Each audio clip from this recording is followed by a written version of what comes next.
Buenas noches, bowlers. Bienvenidos una vez más a Massive Ball, tu podcast que cubre el mejor baloncesto norteamericano. En este caso volvemos al desarrollo, a la NCAA, de la mano de uno de los mayores talentos de los banquillos, como es el Alfredo, assistant coach que está en la Universidad de Tampa actualmente, actualmente que llevas casi una década ya. Lo primero de todo, bienvenida Elena, y gracias, lo primero de todo, por venir aquí con nosotros. No, gracias a vosotros por el espacio y sobre todo para que se den estas cosas a conocer, o sea que encantada. Es lo que más buscamos con esto, dar un poco a conocer, digamos, dentro de este desconocimiento que existe en España y que tú bien sabrás sobre lo que es el baloncesto femenino, sobre lo que es la universidad, porque uno de los puntos más importantes que nos dijo Kim de cara a estas chicas jóvenes que están todavía dubitativas de si voy o no voy, qué hago con mis 4 años universitarios, él dice que también en el baloncesto, o sea, uno de los primeros escalones que tienen que saltar las chicas es el adaptarse al baloncesto universitario, al baloncesto norteamericano, que son más de 300 equipos y no tiene nada que ver con lo que hayan podido vivir por aquí seguramente.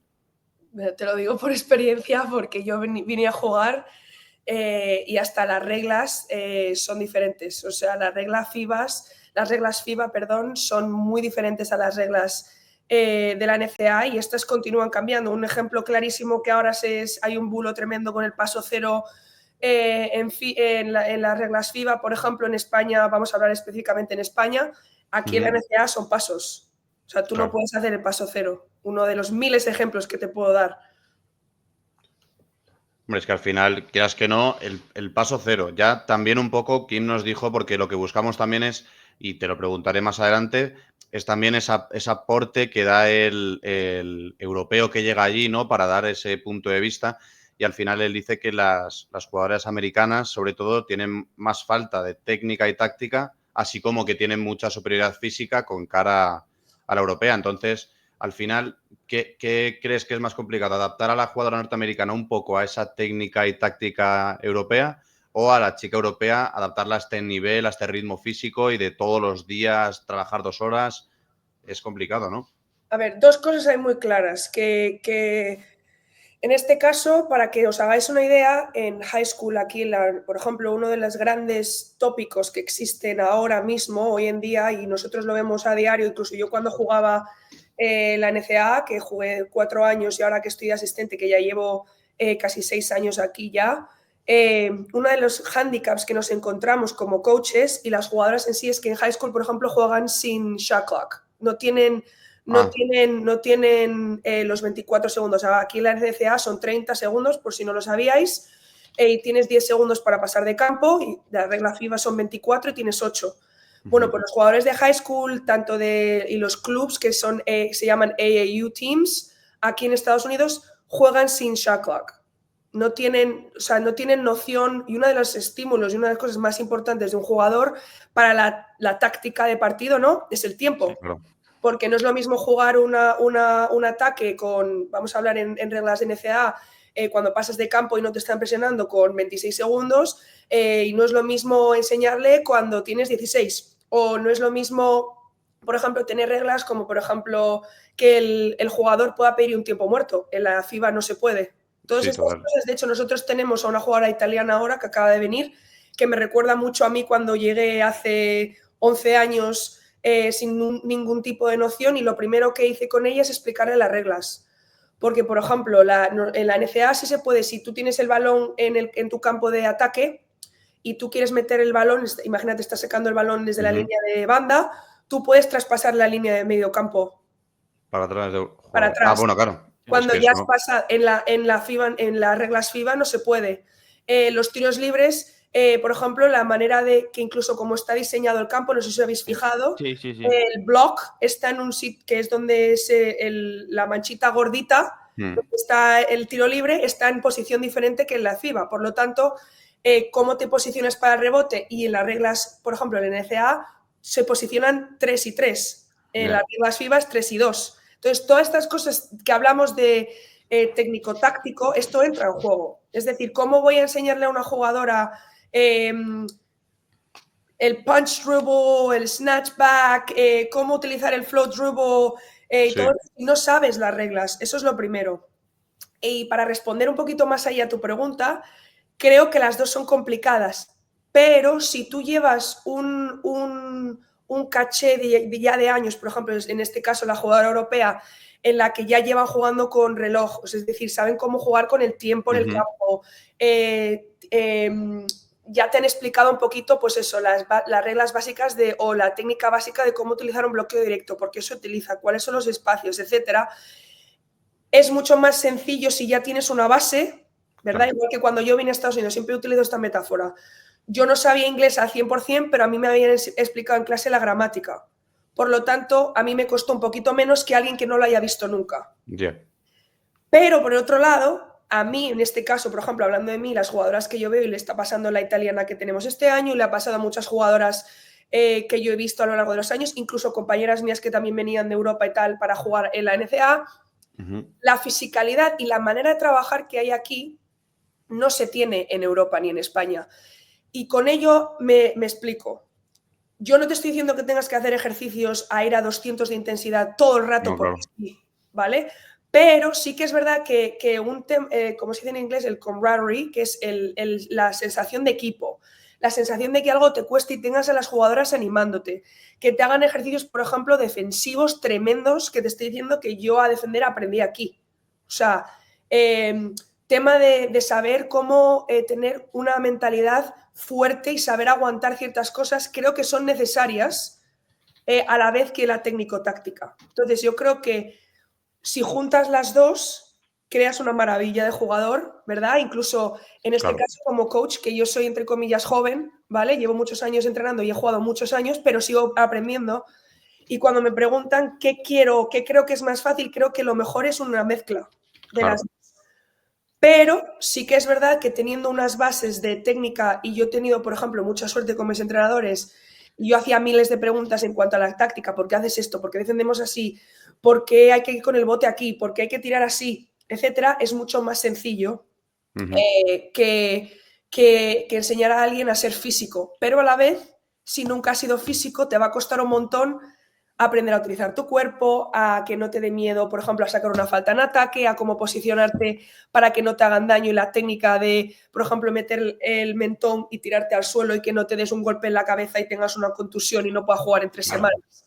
El saber utilizar los golpes, vale. Exacto. Entonces, los dos son complicados, porque a mí, por ejemplo, me costó mucho la parte física porque nunca me habían enseñado a utilizar mi cuerpo de la mejor manera, pero sí que es verdad que como coach en la NCAA, nosotros cuando reclutamos miramos mucho a los jugadores que tengan un high IQ, es decir, un high, ¿qué es lo que traen de aquí? Una gran, como si tuvieras un paso más adelante que el resto, de cómo leer el juego, sin tener que, obviamente vamos a tener que enseñar y dar pinceladas porque cada estilo es diferente en cada equipo. El otro día, por ejemplo, nos hizo, bueno, no voy a decir gracia, pero cuando empezamos a hablar con Kim, tenía detrás el paisaje todo nevado y, claro, entiendo que tu realidad es bastante diferente estando en Tampa a la que tenía él en... Yo por eso... en Western Michigan vuelve rápido, ¿no? Donde está ella, estaba al lado de Detroit, tuve 2 años en Detroit y cuando tuve la posibilidad de marcharme, hice chao. Total. Que es un factor que seguro que también es importante. Y luego también nos habló un montón de la figura del entrenador de desarrollo, por así decirlo, con lo que nos acabas de decir, de cómo ese proceso de transición que tiene que ver a cada jugadora que ficháis de Europa o de donde sea, ¿cómo de importante es esa figura y cómo la describirías? Importantísima. De hecho, yo soy la encargada de Player Development en la universidad. Eso. Y, por eso lo preguntaba, ¿eh? No por otra cosa. Y creo que es algo que en cualquier edad, es decir, cuando tenga la posibilidad de ir a Europa en algún momento, que ojalá suceda y tal, para jugadoras ya profesionales, fíjate lo importante ahora y el boom que han pegado todas estas naves ahora que están creando para trabajar al jugador individualmente en el verano. En el verano es donde realmente tú mejoras a tu jugador, a ti mismo individualmente, y luego durante la temporada te mantienes o aprendes a jugar en el sistema donde te ha tocado jugar, porque cada equipo es un mundo, cada entrenador es un mundo y cada estilo es un mundo, ¿no? Especialmente en la NCAA, por ejemplo, siempre normalmente en todos los equipos hay un entrenador destinado a, en División 1 tienen más dinero destinado al deporte, por lo tanto tienen 8 entrenadores y de ellos hay entrenadores por posición. En mi caso, yo, por ejemplo, soy la única, porque en División 2 es un poquito diferente, somos 4 entrenadores. Hay uno que se encarga más de las operaciones, de reclutar a jugadores y tal. En este caso yo me encargo, aparte de otras cosas, del player development, y creo que es primordial, pero además no solo por el tema de a los jugadores que juegan muchos minutos y tal, también para alentar y continuar formando a los jugadores que todavía a lo mejor no tienen los minutos que quieren o que no están preparados, porque yo siempre digo que hay un periodo de incubación, ¿verdad? Esto lo dijo, no sé si conocéis a Cara Lawson, la head coach de Duke, que yo soy fanática de ella, y un día di una entrevista y me hizo un clic en la mente y dijo, muchos jugadores y entrenadores, en este caso me lo aplico a mí porque yo quiero seguir sumando y quiero seguir subiendo de nivel y quiero seguir aprendiendo, queremos salirnos muy temprano del periodo de incubación. Y esto es algo que yo hago mucho hincapié con mis jugadoras, y cuando entreno durante los veranos también a todo tipo de jugadores y jugadoras les digo lo mismo. Solo porque no te salga algo en el momento o no tengan los minutos en el momento, en cierto momento de la temporada, no quiere decir que no puedas llegar a ello. Muchas veces alguien llega de un punto A a un punto B en 3 meses o en 2 días, o puedes llegar en un año. Lo importante es llegar.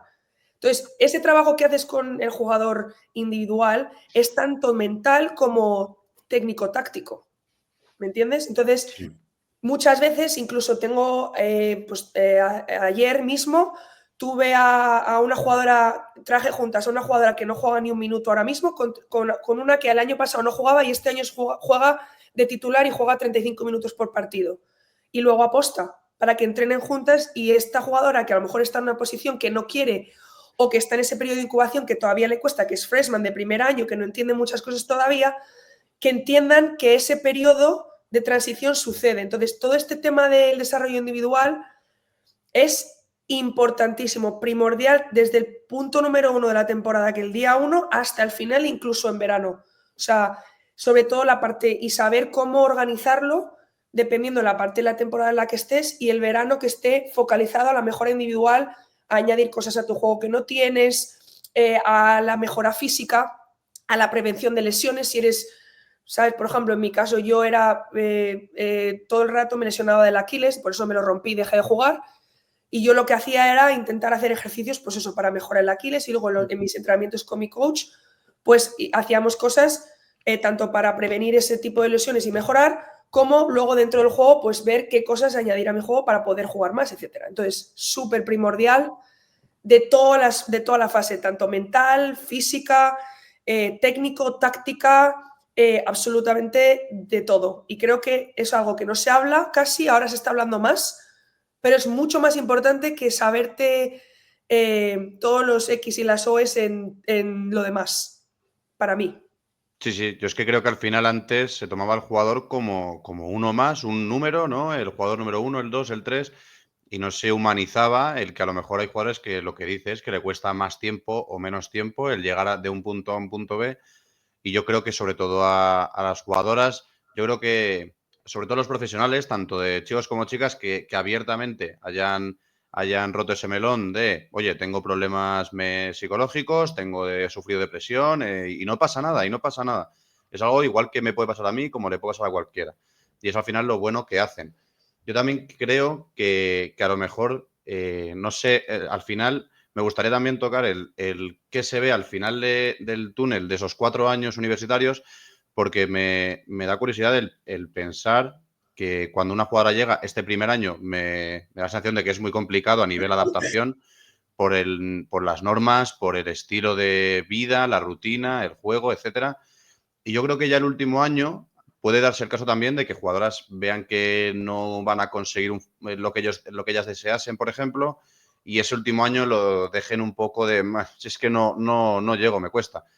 Entonces, al final también quiero saber cómo se hace la cabeza de una jugadora de lo que tú dices, de que no tenga mucha importancia dentro de jugar una gran cantidad de minutos, pero que es que cualquier momento es tu momento de jugar y tienes que estar preparada para ello. Uf, ese es un melón muy grande, porque Sí, además te lo puedo decir yo, que cuando me fui, vamos, yo jugué toda mi vida en Estudiantes, 10 años, me he criado literalmente en Estudiantes, he jugado en la categoría en Liga Femenina 5 años, jugado, representado a la selección española 10 años, jugado muchos europeos, muchos mundiales, las mini olimpiadas, etc. Y cuando llega aquí, da igual. No vale como si no vale para nada, ¿no? Lo siento por mi lenguaje, a nadie le importa una mierda. De hecho, hay una jugadora, ahora mismo nosotros jugamos un partido de exhibición contra Florida State, equipo de División 1, rankeado 19, pre-season poll, y hay una jugadora española de la selección española que juega 5 minutos, 10 minutos ahora mismo. Que eso no quiere decir que dentro de 3 meses juegue más. Eso no quiere decir nada. Pero la realidad, con lo que quiero decir con esto, es que les importa una mierda de dónde vengas, cómo vengas y quién seas. Y eso era una de las cosas que las jugadoras y los jugadores que quieran venir tienen que entender, que hay un periodo de adaptación. Ahora, eso no quiere decir que sea fácil. De hecho, muy pocos aguantan. Muchas jugadoras, después de un año y pico, han cogido y se ha ido. Te puedo dar ejemplos ahora mismo de jugadoras que yo conozco que eso les ha sucedido por X, Y o Z. No me meto ni en el por qué, ni el cómo, ni nada. Cada uno tiene su verdad, su realidad, y está tan bien y está igual de bien o no hacer lo que uno decida hacer. Pero la realidad es que no es sencillo. La realidad es que es muy complicado. La realidad es que vas solo con 18, 19 años que no sabes ni lo que vas a comer el día siguiente. Acostumbrado a tener tu familia cerca. A hablar un idioma diferente. En este caso, pues nosotros español, en otros países pues eran otros idiomas. Horarios diferentes de comida. Maneras de ser completamente diferentes. Una cultura extra diferente a lo que es en la cultura española, en este caso, europea de cada país. Perdón, disculpa. Y aparte de todo eso, unas reglas de juego totalmente diferentes. Un estilo de entrenamiento totalmente diferente. Un estilo de cómo ir a las clases diferente.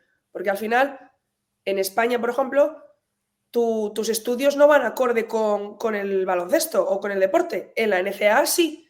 Tú tienes que tener un GPA, que es como en la nota media, tiene que tener cierto número para que seas elegible para jugar. Si no mantienes tu nota media, no juegas.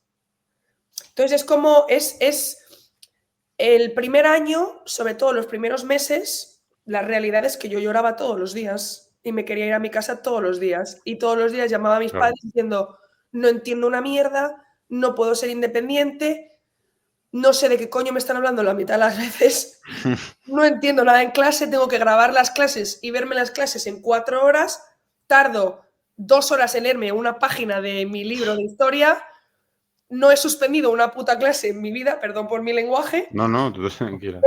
Y digo, ¿qué cojones hago yo aquí? No entiendo ni los entrenamientos son 3 horas y media, que me machacan, que jugamos contra tíos, que no he jugado contra tíos enormes, además, en mi vida, que te hacían mates en la cara, que son 30 veces más físicos que tú. Claro. O sea, no entiendo la hora que comen, no entiendo por qué comen esto, me duele la barriga, además ya sabéis que la comida aquí pues, está producida de manera masiva. Entonces, pues al final comes en la cafetería de la universidad o compras ciertas cosas que no sabes que te van a hacer daño, tienes dolores de barriga, o sea, todo, imagínate todo eso con 18 años o 19. No. Hay gente que a los 28, 29 les cuesta cuando se van de casa a sus padres. Imagínate el que se va con 18 a Estados Unidos. Entonces es súper importante, exacto. Entonces yo te lo estoy diciendo tal y como me pasó. O sea, y encima le sumas el frío.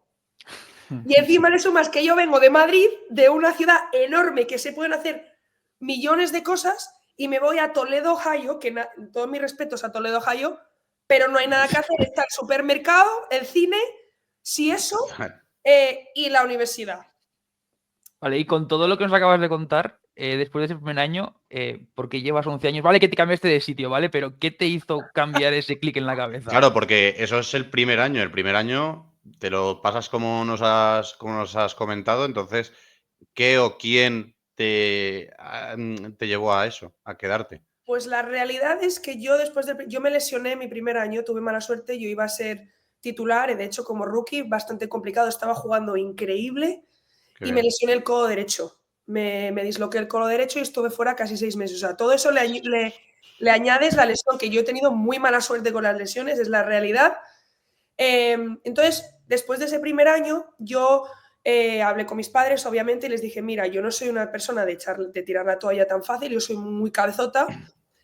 Obviamente mucha gente te duda de ti, te dice no puedes llegar, que tú no lo vas a hacer bien, porque te vas a Estados Unidos, si ya vienes, a ti te conocen muy bien en España, si tenías ya tenías contratos con equipazos en España, porque te has ido, porque no sé qué, no sé cuánto, no sé qué. Entonces, yo lo que yo había sentido es que yo no había tenido la experiencia porque no había podido jugar. Entonces, a mí lo que más me importaba era sentirme cómoda en el equipo y obviamente pues digo, bueno, lo voy a probar un segundo año y a ver qué tal. Y de nuevo me lesioné. Entonces, yo no tuve muy buena suerte en ese sentido. Entonces, después de mi segundo año, si te soy sincera, si yo volviera atrás, hubiera hecho mi investigación mucho mejor porque en aquella época no se sabía muy bien la diferencia entre las divisiones, no se sabía muy bien la diferencia entre UConn y UCLA o Duke y la Universidad de Tampa. O sea, para mí era todo igual, no tenía ni idea, ¿verdad? Porque no había no se conocía nada, no había noción de esto. En el 92... Las categorías del 92, 93 y 94 fuimos como las pioneras de empezar a irnos a Estados Unidos y abrimos un poco la veda, ¿no? Fue después de mi segundo año que yo casi dejo el baloncesto. Dije, yo no, obviamente me están enviando señales, yo para qué, si me estoy lesionando, encima soy diestra, una de mis mejores cualidades, yo soy base, tengo que botar el balón, no puedo, una de mis mejores cualidades es tirar, no sé cuántos. Y entonces tuve un poquito un punto de inflexión y miré entonces para transferirme de universidad porque yo no quería tirar la toalla. O sea, yo no soy una persona, como os he dicho, soy una persona muy tozuda. Entonces, si algo se me mete entre pecho y espalda o entre ceja y ceja, lo voy a hacer hasta el final. Da igual lo que me cueste, aunque lo acabe medio moribunda, lo acabo. Y supongo que han sido mis padres que me han inculcado eso, entonces me dijeron, mira, Elena, tú ya has ido, te estás sacando una carrera, una de las razones por las que te vas de Madrid, aparte de pues, probar una opción nueva y algo que no había hecho muy poca gente, ¿verdad? Sí. Fue el que no podías tampoco estudiar. O sea, yo me perdía 1000 clases de la universidad. Entonces me dijeron, joder, pues acábalo, no has tenido buena suerte, a ver si tienes mejor suerte, vamos a elegir una universidad mejor. Y entonces por eso cuando me pusieron en el Transfer Portal, que se llama el portal de los transfers, nos lo contó, sí. Ahí han cambiado las normas. En mi época, como yo ya había cursado un año de universidad, yo no me podía transferir a una universidad de División 1 sin sentarme un año, me obligaban a sentarme un año sin jugar y yo lo que quería era jugar. Ahora ya no está esa norma, por cierto, para que lo sepáis. Entonces me tuve que transferir. La única opción que yo tenía era irme a División 2. Entonces me busqué las mejores universidades top 10 y justo 2 de ellas me empezaron a reclutar. Visité la universidad, me enamoré de Florida, obviamente es espectacular. Y aquí llevo ya 9 años en Tampa. O sea que necesariamente 2 años en Ohio que no he vuelto y el resto por el sur o por cerquita. Así que... Ya te digo. Hombre, y además que Florida es uno de los lugares de Estados Unidos que más cultura española, latinoamericana tiene. Entonces, al final, te adaptas mucho mejor. Porque lo que te ha dicho Jorge, tienes que ver el fondo que nos tenía King, que eso era pues donde vivía Santa Claus. Lo he vivido. Yo sé. Locura. Por eso dije, chao, yo no vuelvo. Normal que digas eso. Y al final, pues entonces esto me parece también una buena reflexión de cara a las chicas que tengan dudas, porque ya me imagino que no todas tienen ese poder de resiliencia, de querer aguantar y demás. Ya nos has contado que las lesiones han sido tu gran lastre, digamos, en estos años. Y al final, ¿en qué momento tu paso de la pista se va a un ladito y se va a los banquillos? Buena pregunta. Yo siempre pienso, y además que personalmente soy de Estudiantes y hemos tenido la suerte aquí en Massive Ball de hablar con Pepo Hernández un par de veces, que dice que él cuando jugaba, dice, yo no era muy bueno, la verdad, pero sí que tenía esa visión, ese punto de vista que es propio de un banquillo y por eso él empezó a entrenar muy temprano. Y yo creo que es que en Estados Unidos, precisamente, el centrarlo todo tan al físico y y yo creo que los europeos lo que hacen es dar esa técnica y esa táctica. Yo creo que es precisamente lo que puede dar un jugador de español o europeo en general. Mi caso fue un poquito complicado. Yo he tenido un poco de complicación porque, como ya te he comentado, yo acabé mi liga universitaria aquí en Estados Unidos en el 2017, fue mi último año que jugué, y fui diagnosticada con tendinitis crónica y bursitis crónica en ambos Aquiles. Entonces los doctores, fui a ver a varios doctores y me dijeron, oye, mira, Elena, deberías pararte porque yo me fui a España y al hablar con los doctores me dijeron, párate porque te vas a romper. O sea, los tienes muy mal de sobreentrenarlos y de no cuidarlos como los debería haber cuidado desde que llevo jugando a alto nivel desde los 11 años. Entonces yo me volví a España, empecé a entrenar y veía que no podía entrenar más de 2 días seguidos. O sea, entrenaba en verano una mañana y no me podía mover al día siguiente con 23 años. O sea, imposible. Yeah. Entonces, el entrenador, de hecho, casualmente a mí, el coach del Tampa, siempre yo, como os he dicho, yo era muy curiosa. Yo siempre he hecho millones de preguntas, ¿por qué haces esto? ¿Por qué haces lo otro? Pero nunca había pensado como yo misma como coach. Nunca me había visto como coach, la verdad. Yo siempre he querido jugar hasta que no pueda más. Entonces, justo recuerdo, estaba de viaje con mi familia en África y además tuve un bajón en una de las noches y hablando con mi padre y mi madre les dije, mira, estoy fatal, no puedo casi ni andar, o sea, estamos en el safari y estoy andando y es que no me puedo ni mover al día siguiente y tengo 23 años. ¿Qué hago?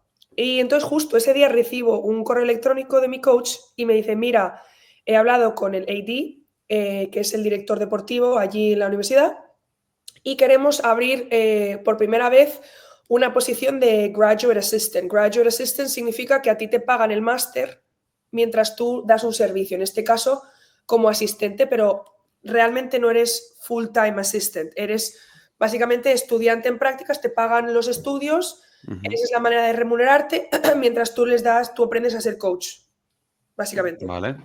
Y entonces yo dije, no sé, papá, mamá, no sé, yo quiero jugar, o sea, creo que puedo llegar muy lejos, tal, no sé qué, me lo he currado muchísimo. Entonces me volví a entrenar a Madrid y no podía moverme, o sea, era horrible. Entonces le llamé al coach y le dije, vale, voy para allá. Durante esos 2 años yo estuve de GA del 2017 al 2019 en la Universidad de Tampa. Mientras me recuperaba me fui a un especialista de Aquiles, me hicieron todo tipo de tratamientos, etcétera, etcétera. Y cuando estoy en el 2019, cuando veo que ya me encuentro más o menos mejor, entrenaba con las chavalas yo, básicamente fue como lo típico que sigues a los entrenadores y aprendes mucho y tal, y haces un poquito como estilo secretaria un poco, ¿no? O sea, tú vas absorbiendo, pero no tienes mucho pie o mucho decir en muchas cosas, ¿vale? Vale. Y entonces fue cuando yo me puse a volver a entrenar otra vez, yo a tope, me sentía bien, y entonces uno de los entrenamientos, justo al acabar la temporada de 2019 para el 2020, que ya sabéis que eso es COVID, en un entrenamiento me rompo el Aquiles. Esa es la señal definitiva ya. Y entonces, justo cayó COVID, no necesariamente, yo había conversado con algunos equipos de Liga Femenina en España, que yo quería volver, tenía casi la idea muy clara, obviamente me pasó esto, entonces dije, hostia. Entonces me opero aquí, obviamente cierran las aduanas, no puedo irme a España porque pierdo mi visa de trabajo, etcétera, etcétera. Y entonces yo me tomé como, cuando me rompí, dije a tomar por culo, perdón por mi palabra, no quiero saber nada de baloncesto, iros a la mierda todos. Claro. No entiendo nada, llevo jugando desde los 4 años, me lo he currado muchísimo, todo lo que he conseguido me lo he ganado con sudor y sangre, lágrimas y de todo, como lo quieras llamar, a la mierda. Y entonces estuve como un año mientras me recuperaba del Aquiles, trabajando en una empresa aquí en Estados Unidos, pero abren una empresa de baloncesto de desarrollo individual de jugadores, tanto desde los 5 hasta profesional, y me llaman porque me conocen y tal, y me llaman y me dicen, oye, ¿te apetecería venir a entrenar un par de días a algún chaval y a jugadores que se van ahora a Europa, tú que conoces Europa, tal, que has jugado, tal? Venga, vale, voy. Y me ves a mí ahí con el medio del COVID, no sé qué, estaban planeando todo con las mascarillas, con las muletas, y yo voy, porque soy una enferma. Y entonces ahí es cuando, sinceramente, cuando me di cuenta que quizá con todo el tema del COVID, que fue 2 años, que no fue solo un año, y con cómo la situación estaba de básquet en España y en Europa y tal, con todo el tema de que no estaban jugando, que no estaban haciendo nada, ahí es cuando me empezó a picar la mosca, porque me encantó hacer los entrenamientos individuales, me encantó. Y yo soy una persona muy de estrategia también. Entonces, cuando estuve de GA, lo que más me gustaba era la estrategia de prepartido. Estos me defienden así, ¿cómo hago esto? Mira, podemos hacer, nos han defendido así, si metemos este cambio le vamos a meter canasta. O sea, eso me encantaba. Siempre me ha encantado como jugadora igual. Y entonces el coach me vuelve a llamar. Mira, Elena, tal, te echamos de menos, yo entiendo que estás pasando por un momento complicado, pero es que yo creo que tú eres muy buena de coach, tienes pasión, has jugado muchos años, amas el baloncesto, tiene toda la razón del mundo, soy una enferma, y me dijo, por favor, vente otra vez. Y entonces hace 3 años volví como asistente full time.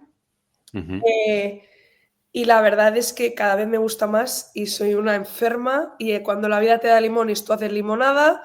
En este caso, por desgracia, no ha sido como jugadora por todas estas cosas que han pasado y decisiones que uno tiene que tomar, también siendo realista. Y ahora no puedo parar de ver vídeos, no puedo parar de verme partidos, no puedo parar. Estoy todo el día sacándome cursos, etcétera, etcétera. Y obviamente soy encargada de Player Development, soy encargada de estrategia de prepartido, postpartido, defensa, ataque, soy encargada de poner las nuevas jugadas, soy encargada de las jugadas de fondo y jugadas de banda, special situations, etcétera. Entonces, súper contenta. Antes, cuando estábamos preparando el episodio, lo que te he dicho, Marcos, yo entiendo un poquito más de Women NBA y demás, porque soy un friki de la Women NBA, y le decía, joder, pues con el caso de Becky Hammond, perfiles como el tuyo, tenéis que ver ahí, no sé si en tu caso, un espejo o algo a lo que poder... Bueno, a ver, digo, espejo, Claro. Bueno, una referencia, en plan, para poder intentar... No, que exagerado de que sí, que 100%. Vale. Estás totalmente. Es Becky Hammond la referencia, ¿no? En general. Eso es. ¿Cuál es el techo que te puedes ver tú de aquí Ninguno. a, yo que sé, 5 años? ¿O qué posibilidades reales te ves tú de poder llegar a algo? Mira, algo que me pasaba como jugadora y que ojalá alguien me hubiera enseñado esto cuando crecía, es 1, nunca compararte, y 2, nunca ponerte un límite. Una cosa es que yo las tenga como ejemplo, que exageradamente sí, o sea, obsesionada con Cara Lawson, con Becky Hammond, con Gino Auriemma, que le amo, la asistente de Gino Auriemma, te puedo decir 1000 nombres que me alucinan. Zeljko Obradović, que me veo todos sus clinics online, que de hecho me dio un clinic hace 4 años cuando yo era jugadora, 5 años, en Galicia, y me enamoré de ese hombre, de su mente, de cómo hace todo, de cómo es simple. El baloncesto es muy simple. Pero yo, cuando me hacen este tipo de preguntas, eso es algo que he aprendido muchísimo. Tengo 0 límites, o sea, voy a por absolutamente todo. O sea, soy consciente de que estoy en mi periodo de incubación, soy consciente de que tengo mucho que aprender, pero es que esa es la clave. Cuando uno sabe que se cree que lo sabe todo, ya ha llegado a su techo. Para mí no existe un techo, porque siempre hay algo que aprender, siempre hay algo nuevo. Entonces yo voy a continuar formándome, y en los próximos años ojalá tenga la posibilidad, y lo voy a trabajar, de, pues quién sabe, irte a otra universidad o ver otros horizontes, ¿no? También me encantaría, pues, tomar parte en algunas selecciones nacionales en el verano, formar parte de unos cursos ahora que he visto que forman a asistentes que quieren ser head coaches. Mi meta es ser head coach, 100%. Vale. Ahora, no te voy a decir cuándo ni cómo, porque imagínate que pasa en 2 años, que pasa en 10. No tengo ningún problema. O sea, lo único que voy a hacer es todos los días trabajar en todos los aspectos, tanto porque se habla mucho del mental health de los jugadores, pero es que nosotros también tenemos que tenerlo. Por supuesto. Y no se habla. Uno no se habla entre los coaches, eso tiene que dejar de ser tabú. Nosotros también tenemos que trabajar en nuestra mente. Nosotros también tenemos que trabajar en cómo tenemos que hablar a jugadores, cómo hablar con los ADs, cómo lidiar con a lo mejor las críticas, porque al final sabéis cómo es la crítica al entrenador. O sea, y no pasa nada. Tú eres la persona en la que se ve, tienes que acarrear con lo bueno y con lo malo. O sea, y tienes que aprender a cómo navegar todo esto, todo este tipo. Y eso, por ejemplo, yo como jugadora no lo hacía muy bien.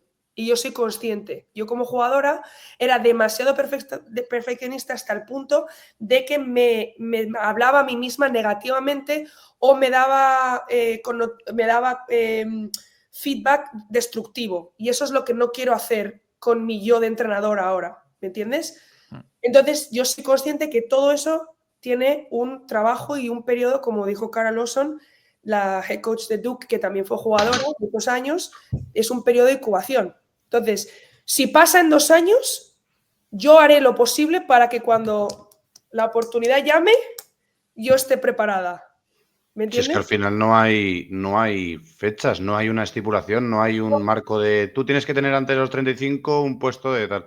Creo que precisamente con Becky Hammon y Popovich, si no recuerdo mal, me quiere sonar que Popovich empezó a entrenar a los 33 años. Empezó, o sea, su primera experiencia como entrenador, que no sé lo que tendría antes, pero bueno, que al final es una de las grandes mentes del baloncesto y empezó más tarde de la edad que tenemos todos los que estamos aquí presentes. Y una cosa súper importante que acabas de decir, que no todo el mundo presta atención, es que todos necesitamos que alguien nos dé una oportunidad. Tienes que estar en el lugar adecuado, en el momento adecuado también. Si a mí el coach no me hubiera metido esa semillita en la cabeza, probablemente yo no estaría aquí hablando con vosotros. Probablemente porque tu focus era el jugar y jugar y jugar. Si por ejemplo, en mi caso, si yo ahora mismo, en estos años que llevo ya 5 años entrenando, 7 total ya entrenando, pero 5 en la NCAA, y he jugado 4 años en la NCAA y profesional en España, etcétera.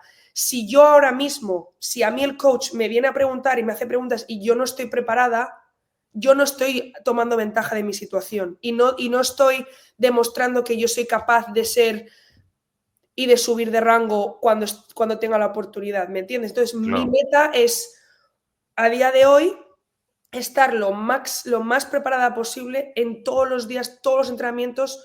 Que eso no quiere decir que me equivoque, que nos podemos equivocar, pero estar lo más preparada posible para que cuando me den la oportunidad, estar preparada, pero hacer que me den la oportunidad. Es decir, claro, si a mí me pregunta algo, yo le digo, hey, I don't know, I don't know what this team does, o no sé qué hace este equipo, no me he estudiado absolutamente todo, no tomo notas, no vengo preparada con el scouting report hecho a los entrenamientos, entonces, ¿qué va a decir?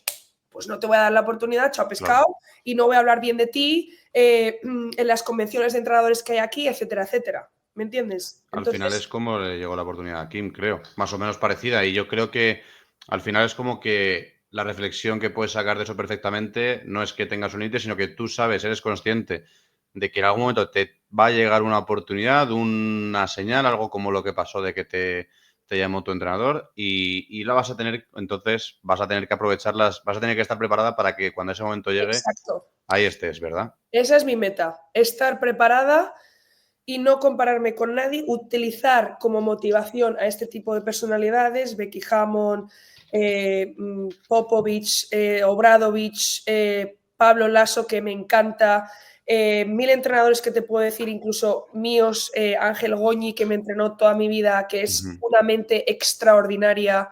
En su momento me entrenó Diego, que me encantaba cómo me entrenaba. Hay cosas que yo he cogido de cada entrenador que me ha entrenado. Ana Caula con la selección española, maravillosa. Miguel Méndez me ha entrenado y me parecía un crack, y me parece un crack.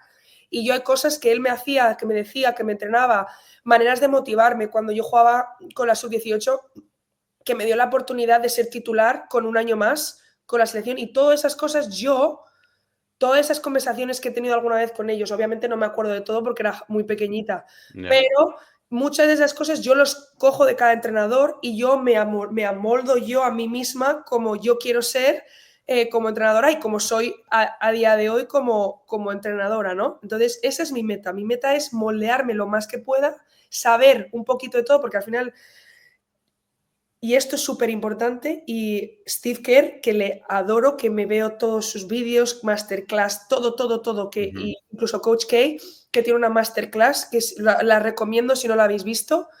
Y estos entrenadores hablan de una cosa y no hablan ni de estrategia, ni de cómo pintar en una pizarra una jugada. Hablan de la cultura y de los estándares que se crean dentro de un equipo. Y eso es algo que se habla muy poco y que es importantísimo. Y de hecho, si yo me paro a pensar en los equipos los que, uno, he jugado muy bien y dos, han sido los equipos que más hemos ganado, tanto en mi carrera en estudiantes en categorías inferiores como con la selección española, etcétera, todos esos equipos había un ingrediente común y era que la química y la compatibilidad, que Claro. química no quiere decir compatibilidad, estaban unidas. Y era el entrenador que impulsaba esto, pero los jugadores eran los que llevaban esto a cabo. Y eso es súper difícil, hacer que el jugador, un equipo esté liderado por jugadores, no solo por el entrenador. Y eso es algo que yo continúo aprendiendo y que creo que en todos estos cursos que se hacen de entrenador sí te enseñan a cómo leer defensas, a cómo tal, no sé qué, no sé cuántos, pero no te enseñan a ciertas cosas. Entonces yo me informo con podcasts, libros, clases online, de todo tipo de líderes, no solo tienen que ser de baloncesto. Todo este tipo de cosas ayuda a formarte a ti como entrenador, incluso a jugadores. Yo ojalá hubiera sabido todas estas cosas cuando jugaba, me hubiera leído de Claro. todo. ¿Me entiendes? Estas entrevistas venía siempre con una pregunta, digo, va, me la voy a currar en plan para aparecer en plan culto, para aparecer en plan que hago una pregunta interesante, y era, ¿cómo influye la exclusividad o la baja cantidad de equipos y jugadores que hay en la Women NBA a las aspiraciones reales que puede tener una jugadora de NCAA de jugar en la Women NBA? Le pregunté lo mismo a Kim en el episodio anterior y me saltó con lo que te comentaba antes de empezar, de que realmente la aspiración de la gran mayoría de jugadoras que van allí acaba no siendo el baloncesto puramente de jugar. Y es un tema que me parece que molaría profundizar. Vale, y hay otra cosa aparte de eso. Es importantísimo entender cómo funciona la liga universitaria para esta pregunta. ¿Por qué? Dentro de la División 1, que es normalmente donde las jugadoras van a la WNBA, existen tres niveles. Están las Power 5 Schools, que tú lo sabrás. Están las Mid-Major, ¿vale? Sí. Que son las de nivel medio, y luego están Ujú. las Low Level. Sí. Normalmente las jugadoras de la WNBA salen de las Power 5. Y esa es la realidad.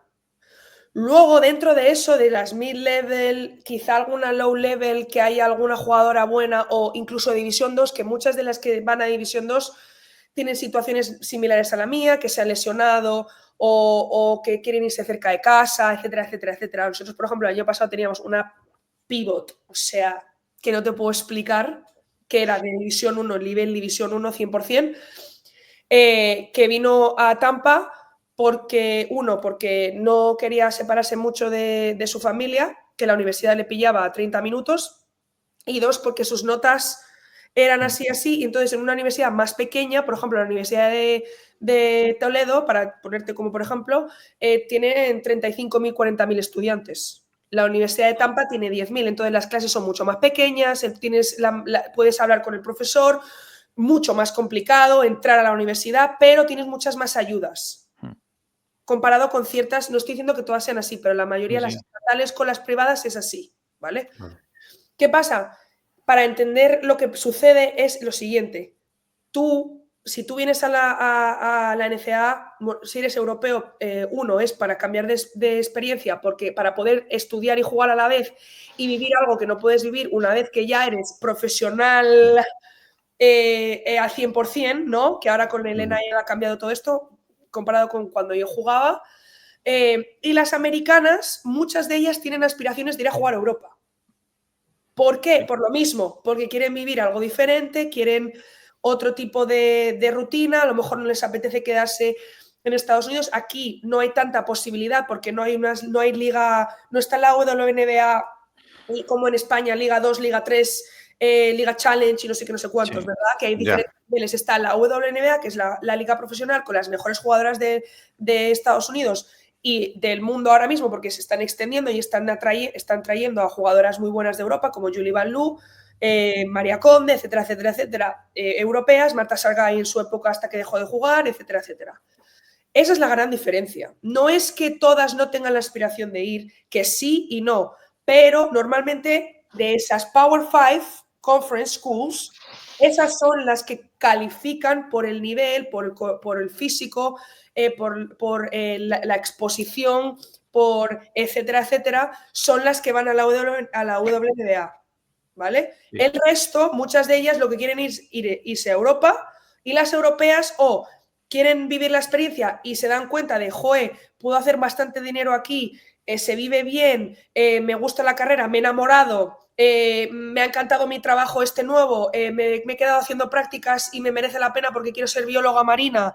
En mi caso, por cosas de la vida, coño, pues joder, ser entrenadora aquí en Estados Unidos, que no hay muchas mujeres, además tampoco, y lo tengo, y ya como yo he jugado tal, tengo la experiencia y encima he jugado en Europa, me conviene y me gusta quedarme aquí porque creo que puedo traer algo diferente, al igual que en unos años puede que vaya a Europa y diga, ostras, puedo traeros algo diferente, ¿me entiendes? Pero ese es el baremo. Hay que entender muy bien que hay muchos niveles y que dentro de esos niveles son las que cualifican para llegar. No estoy diciendo que algunas de mid-level, por ejemplo, Courtney Williams jugaba en USF y la tía era un espectáculo, por lo tanto cualificó para ir a la WNBA. Estamos hablando de casos específicos, ¿verdad? Igual que hablamos de Steph Curry, que es espectacular, que jugó en Davidson y fue a la NBA. O sea, hay casos de jugadores y jugadoras que pueden hacerlo tan bien que llama la WNBA o la NBA llama a las puertas a ellos. Pero por lo general esa es la realidad, ¿vale? No sé si me he explicado más o menos. Sí. Claro que sí. Quería llevarlo ya también un poco al ámbito europeo, porque ya, como te he dicho antes de empezar, una de mis mayores inquietudes, al estar tan vinculado con el periodismo deportivo, veo siempre ese, a veces hasta excesivo intento de meter con calzador por meter. Me explico. En el ámbito del fútbol, que mediáticamente trataron de hacer que un partido fuera el más visto de la historia de España con 70.000 personas dentro, excesivo me parece que intentaron hacerlo como fuera, que no salió ni natural. Esto en un caso de fútbol. Ahora, en caso de baloncesto, fútbol en general, ya en España, se trata de ensalzar un poco esa figura del deporte femenino. Me parece fantástico. Ahora, yo creo que, hablando también con Kim sobre este mismo tema, me parece que no se está llevando a cabo de la manera adecuada, o que también los medios, incluso la disposición de las grandes instituciones, que son las que se deben encargar de esto, quieran hacerlo. Entonces, yo, por ejemplo, dentro de que llevo menos en la WNBA que Jorge, pero veo que cuando hay un March Madness o hay partidos importantes de la NBA, los jugadores de la NBA, de los chicos, se les ve en primera fila, tuitean, comentan, notan una emoción como la puede notar un aficionado, y eso, por ejemplo, en España me falta. Entonces no sabría decirte si tú... Bueno, pero en cambio te lo he dicho y no te he visto del todo de acuerdo con esto. Sí, o sea, sí estoy de acuerdo.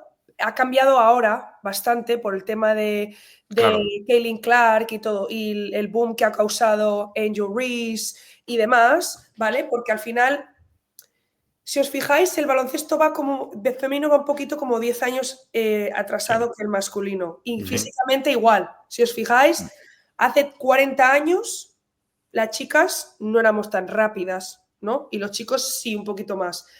Ahora ya ves hace 20 años, ya el baloncesto femenino es un pelín más rápido, obviamente con las diferencias que esto no es tabú, son cuerpos diferentes, Claro. pero el deporte es el mismo. Eso es lo que siempre digo.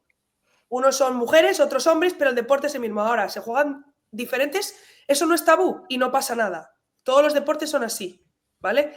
Hace 10 años tú veías el juego femenino todavía un pelín más lento, pero ya empiezas a ver a jugadoras que saltan más, ves control de balón igual, que se les empiezan a enseñar este tipo de movimientos, ya no hay tanto miedo a que pues eso, una jugadora abra pues eso, hip swivel, que te mueva el hombro y te lo baje y sea una jugona, ¿me entiendes? Y ahora estamos viendo, uno, que estamos achicando el espacio de entender que la jugadora ya está haciendo mates. De hecho, Sí. hace 2 días vi a una jugadora de Carolina de... me he quedado en blanco, de Carolina del Sur o South Carolina, haciendo un mate y no es la primera que lo ha hecho. Ya ves a high schoolers haciendo mates, ya ves todo este tipo de cosas ya se están un poquito como confeccionando, ¿no? Y ves a la WNBA y juegan, incluso juegan mucho más fuerte y más duro que la NBA. Si tú ves un partido, ¿vale?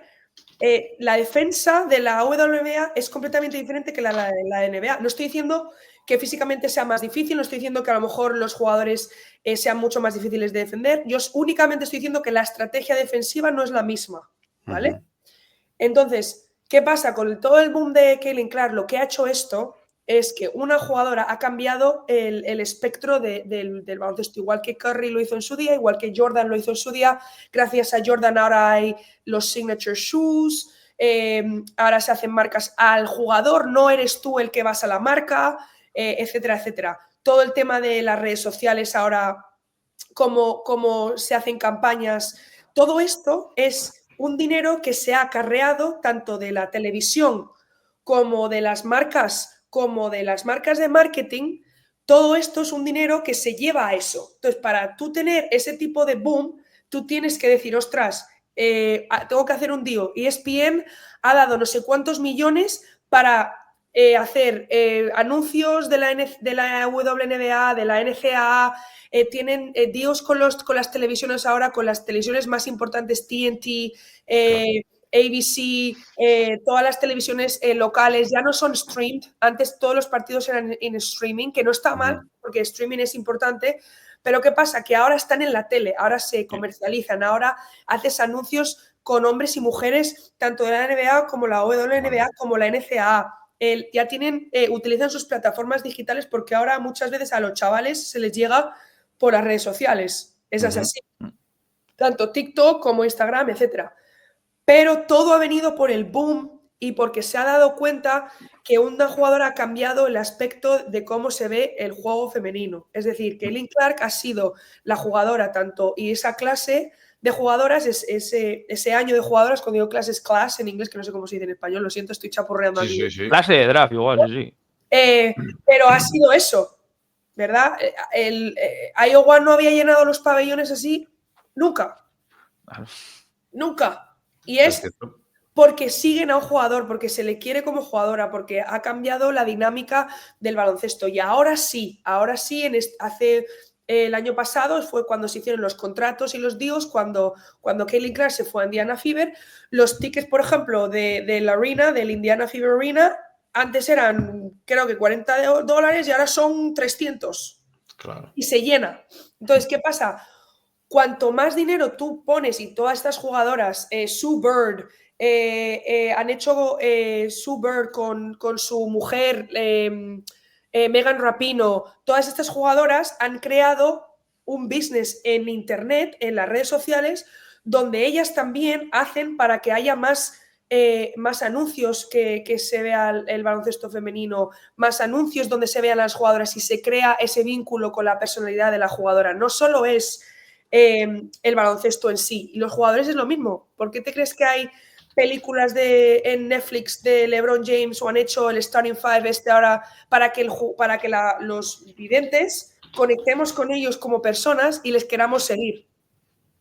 Es lo mismo, lo que pasa es que ahora se ha invertido dinero y entonces ahora la gente se está dando cuenta de que es un producto divertido, que es un producto Claro. que gusta, y entonces ahora por eso los pabellones, si tú ves vídeos de la WNBA el año pasado con no te lo crees. No te lo crees. O sea, y es todo porque se ha invertido dinero. Estas televisiones han invertido dinero, estos canales han invertido dinero, para eso en España habría que invertir dinero, tendrías que tener, las marcas tendrían que hablar con unos y otros y decir, venga, pues vamos a hacer anuncios juntos, vamos a hacer que los chicos vengan a ver a las chicas y que se sienten y que pongan cosas en Instagram y que tuiteen y que se vean para que se vea un soporte real. Todo esto sucede, yo creo que orgánicamente. Porque de tanto se habla de Caitlin Clark, todo el mundo quiere verla jugar. De tanto se habla de Sabrina Ionescu, todo el mundo la quiere jugar. Yo he visto a Brianna Stewart, he jugado contra Brianna Stewart con la selección española y era una tía que no te puedo explicar. Y sigue siendo igual de buena que era hace 3 años, lo que pasa es que ahora se la ve porque se está anunciando ella. Maya Moore, otra jugadoraza espectacular que no te puedo explicar, no se la veía jugar antes de que dejara el baloncesto y dejara de jugar. Y es igual o más buena que las que existen. Sí, pero es todo porque se dice, no se ve igual. No se ha invertido lo mismo. Que no es igual. Y esto ha enseñado que cuando tú inviertes y creas campañas reales de verdad con trabajo detrás, se puede conseguir que haya, que la gente le guste, que la gente lo vea y que sobre todo los chavales estén inspirados por ello, porque al final todo lo mueven los chavales. Eso te iba a decir, porque yo me aficioné a la Women NBA en 2015, el año de MVP de Elena de Ledón en las Chicago Sky, y te aseguro que lo que yo veía en 2015, cuando yo tenía 20 años pelados, era seguramente mejor que lo que se ve ahora. Pasa pero que no lo veía nadie. Eso es, y pensaban que era una liga como de segunda, y lo que hacía esa mujer pues era espectacular. Y otra cosa que no se habla, que no había en el 2015, Instagram. Redes sociales también, claro. Redes sociales. Todo eso forma parte y las campañas de marketing empiezan ahí. ¿Dónde se ve todo el mundo? ¿Dónde está todo el rato viendo TikTok y Reels en Instagram?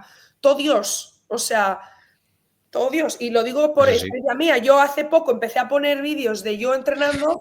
Te digo, ¿quién coño me va a escuchar? O sea, a mí, esta con un acento rarísimo, hablando en inglés y encima chica, que no hay muchas chicas haciendo lo que hago yo. Me lo dijo una amiga, hablando con ella en broma en una cena, tal, y digo, tío, es que yo no veo a chicas haciendo esto, tal, debería, tal, no sé qué, que me van a insultar, ¿quién me va a escuchar a mí? ¿Qué cojones? Y digo, no, Elena, tú hazlo, y mira, o sea, ¿me entiendes? Que el impacto que creas, si eres real, y si haces las cosas bien, y la gente lo ve, yo hasta en mi caso, que yo soy una cosa mínima, comparado con estas grandiosidades como Caitlin Clark y Sabrina y Brianna y todos estos, es espectacular. O sea, si tú haces las cosas bien y lo marketizas bien y se te ve que te gusta lo que haces, que tienes pasión por lo que haces, a la gente le gusta.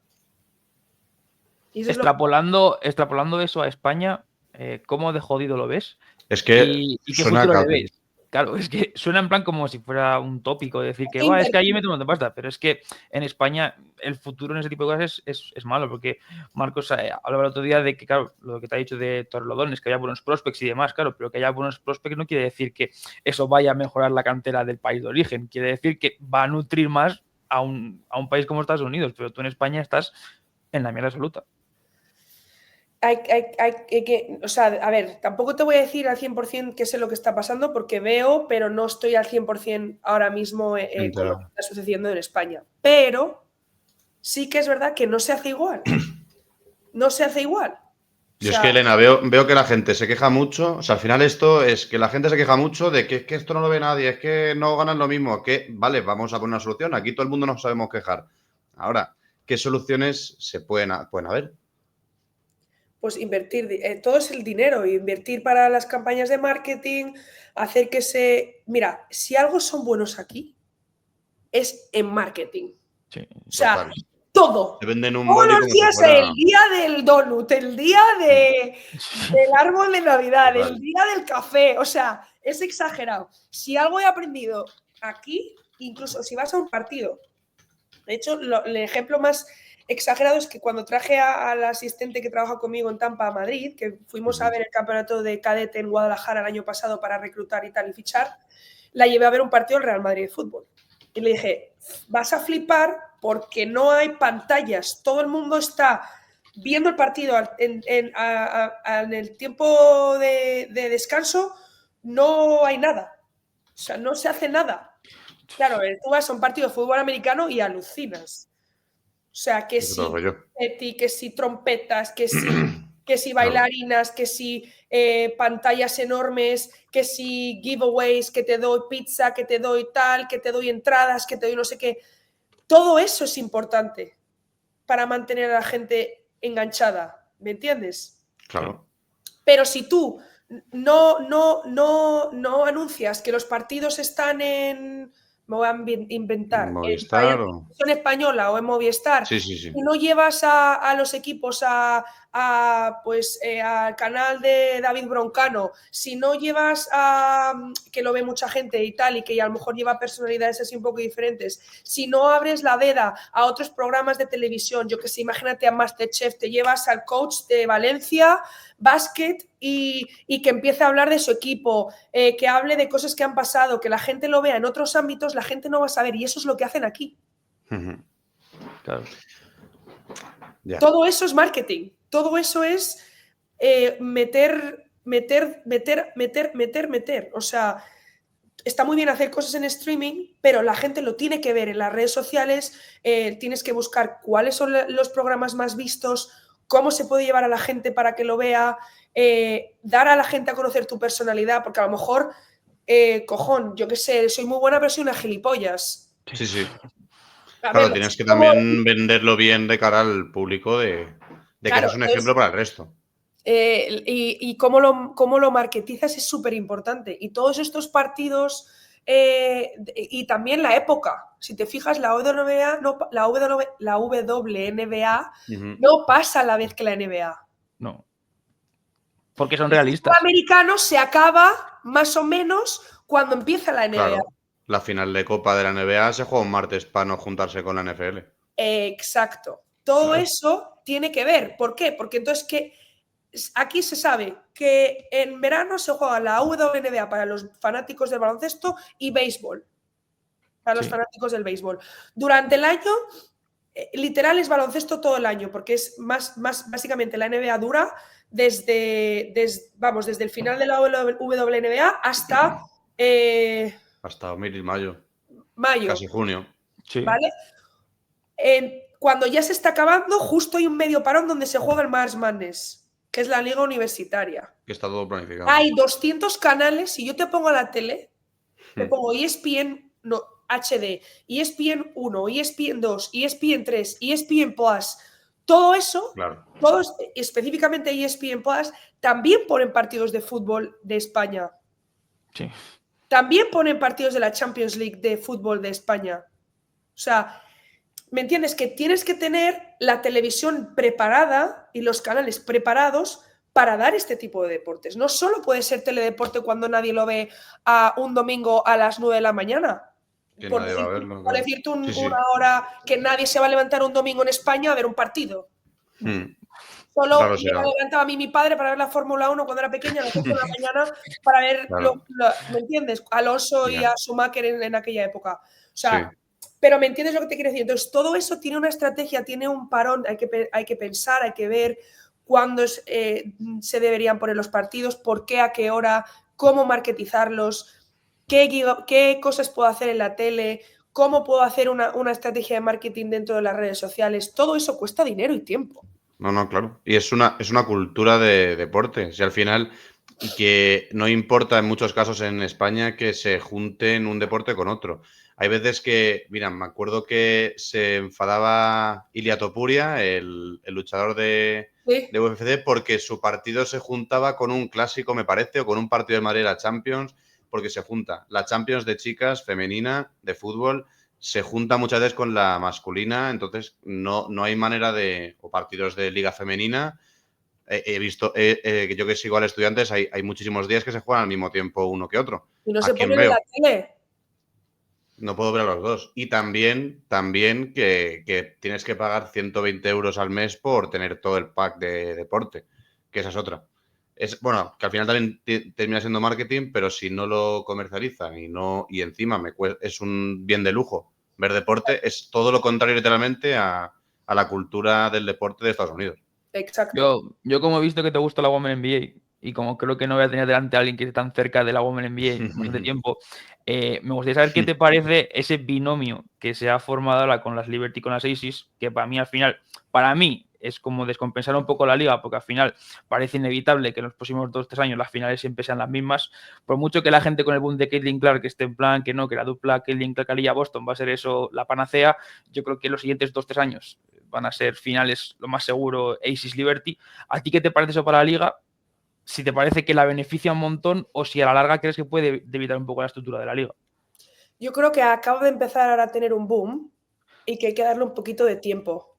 Porque ahora con la expansión que están añadiendo los Valkyries, Sí. el equipo en Toronto, etcétera, etcétera, el Toronto Tempo creo que se llama, etcétera, ahora están trayendo a jugadoras nuevas, europeas, están trayendo a coaches nuevos, ¿verdad? También hay que entender que eso lleva un poquito de tiempo. Y yo creo que va a haber sorpresas. Porque cuidado con el coach de Bélgica. Sí, porque se va a llevar a Messi más seguro. Escúchame, entonces por eso te digo que yo estoy súper contenta de que ya haya expansión, ¿verdad? No me parece mal porque al final lo que importa es la calidad de los partidos y si tú has visto los partidos realmente ha habido mucha calidad dentro de los partidos, han sido muy parejos. Las finales, tanto las semifinales como la final, fueron súper parejas, en serio, o sea, increíble. Y yo es lo que busco. Yo, por ejemplo, ahora casi no veo ya ni la NBA. Porque Si no tienes tiempo. uno, no tengo tiempo y dos, si veo básquet, quiero ver básquet de verdad, quiero ver básquet bueno, quiero ver que se parten el alma.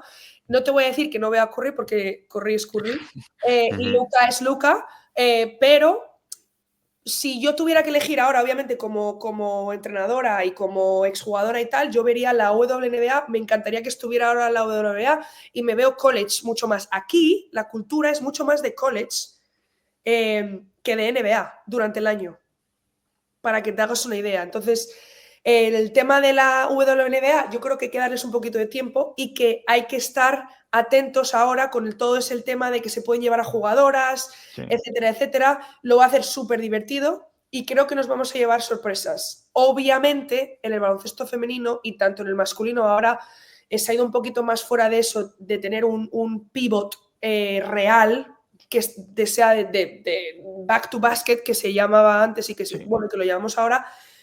En los equipos femeninos, si te fijas, los que son muy, muy buenos o que tienen muchas posibilidades son los que tienen una muy buena base y una pivot muy buena. O sea, A'ja Wilson es A'ja Wilson. O sea, ¿me entiendes? Pero ¿cómo alivias eso? Trayendo a entrenadores muy buenos, que es lo que están haciendo, trayendo a jugadoras también ahora un poquito europeas, ya están empezando a traer a jugadoras europeas que se hagan con la liga, que entiendan la liga, etcétera, etcétera, porque Julie Van Loo cuando vino por primera vez no daba una y ahora está jugando muy bien. Y yo he jugado contra ella, yo sé las capacidades de esta chica, o sea, es muy buena. Entonces yo creo que hay que darles tiempo.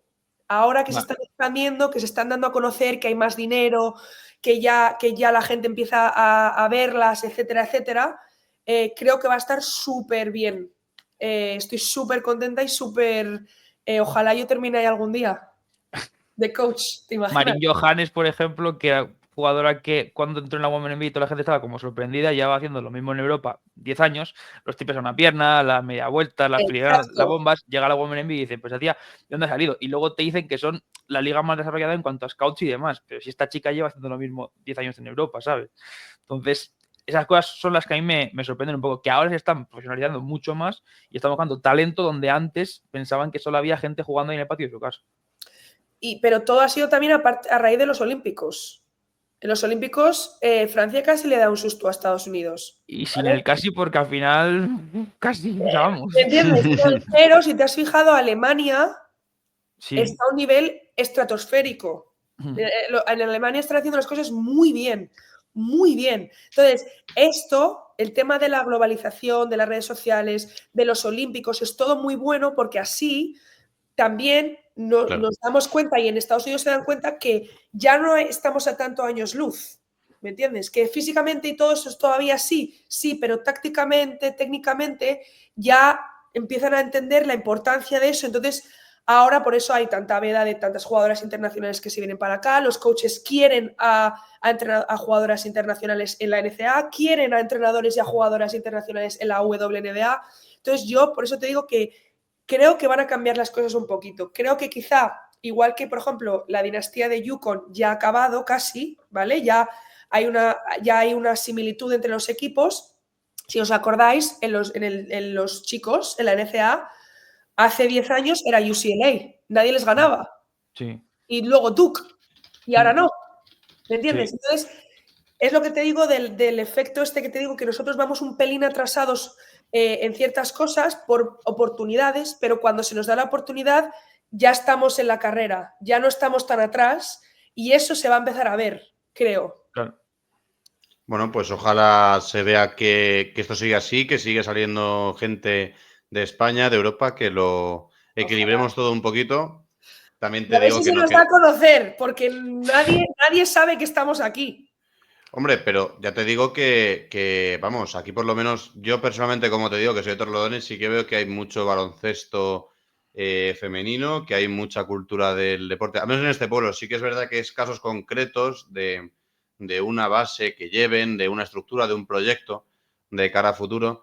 Y precisamente yo en concreto, que sigo en Torrelodones y al Estudiantes, pues ahí veo buenos atisbos de cara al futuro, que ojalá podamos ver bajo tu mando y que, oye, si cualquier chica, sobre todo, que haya visto, pueda ver este vídeo, que le motive a seguir los pasos de Elena de Alfredo, que ojalá sea así, porque sin duda es una experiencia maravillosa, ¿verdad? Al final, ya hablamos como cómputo general y de cierre. Fue un principio duro, pero ahora mismo, para sacarte de ahí, complicado. Todo merece la pena. Y si yo he podido, en este caso, igual que otros ejemplos de otras chicas y chicos que han venido, todo el mundo puede. Y yo tengo una frase ahora que se me ha quedado grabada en la mente y que lo voy a decir en inglés. Choose to grow. Si te dan la oportunidad, elige crecer y ponte delante, date la oportunidad de crecer tanto como persona, como jugador, como entrenador, músico, corredor, da igual lo que decidas, periodista, lo que sea. Elige tu crecimiento, elige crecer, elige aprender, elige darte la oportunidad. Y ese es lo que les puedo decir. Si sirve algo, que sirva eso. Y por nuestra parte, como siempre, agradecemos un montón pues, que con toda la gente que hemos hablado de tu mundo, por así decirlo, españoles que estáis ahí en Estados Unidos, la cercanía y la velocidad con la que nos habéis respondido, porque al final, joder, yo entiendo que al final estáis como viviendo un sueño, que para mí podría serlo perfectamente, te lo digo ya como fan, en plan así de baloncesto en general puede ser un sueño, pero la normalidad con la que lo transmitís a mí me mola un montón. Y creo que cualquier persona que escuche lo que tú has dicho hoy, pues joder, se da cuenta de que es una persona que ha pasado por muchas cosas. Yo estoy operado de las dos rodillas, por ejemplo, los dos cruzados, y entiendo lo que tú has dicho del tema de lesiones y demás. Entonces, la normalidad con la que lo dices, a la gente seguro que le encanta, de verdad. Yo, como siempre digo, igual que yo necesito que me den una oportunidad, a mí me encanta saber de dónde vengo, saber de quién vengo, y profesionales como vosotros, que os encanta el deporte, os doy lo que me encantaría que me den a mí. O sea, que no me tienes que dar las gracias, por eso lo digo con total normalidad y con tal... Ya me has visto que tengo una boca muy sucia, mamá, perdóname. Tengo 30 años y sigo igual, pero no me deis las gracias, para mí es un placer y sobre todo ayudar o compartir o tener este tipo de conversaciones con locos del básquet y de nuestra profesión, en este caso yo de básquet como entrenadora y vosotros pues como periodistas, pues lo que puedo hacer para ayudar, aquí estoy. Y ojalá también abras también esa puerta de, oye, si no ves que como jugador puedes ver, hay parte también que es entrenar, que es otro tipo, o sea, que es un mundo, que no es todo jugar o nada más. Exacto. Así que desde nuestra parte, desde Massive Ball, te damos las gracias, Elena. Muchísima suerte en la temporada, que sigas súper bien. ¡Seguidnos! Hombre, por supuesto. Somos 15 en la nación ahora mismo. ¿Qué estáis, perdón? Estamos rankeadas 15 en la nación y llevamos 2 años back-to-back Elite 8, que nadie lo sabe, que eso significa top 8 en la nación. Que tomen nota todas las chicas que quieran echarle un vistazo, todos también los fanáticos que podamos ir sacando de de estos podcasts que personalmente los disfruto un montón y nada, Elena, que no te he robado más tiempo, muchísima suerte. Tío, nos Hablamos hemos también a alargado ver si al final de la temporada también hablamos de qué Claro. tal va todo, ¿vale? Claro, lo que queráis. Un Esperemos que placer. con la futura primera entrenadora española de WNBA. Crucemos los dedos, eso es. Vamos Así que a nada, ello. si queréis más contenido, muchísimas gracias por seguirnos. Seguiremos trayendo todo lo que podamos y dar la vista desde Massive Ball, todo lo que podamos para el deporte femenino. Muchísimas Un gracias. saludo, gente. Chao. Chao.